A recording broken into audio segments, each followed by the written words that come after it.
పగలు కూడా కనబడే నైట్ ఏమిటి? గ్రానైట్. ఎగ్జామినర్ దిద్దని పేపర్ ఏమిటి? News paper.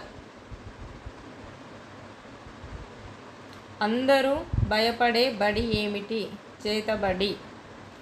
అందరూ నమస్కరించే కాలు ఏమిటి? పుస్తకాలు.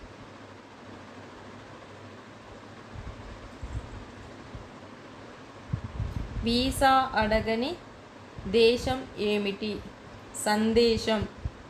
ఆయుధం లేని పోరాటం ఏమిటి? మౌన పోరాటం.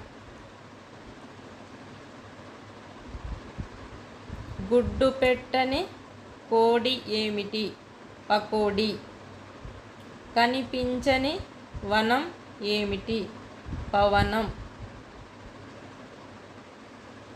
Thank you.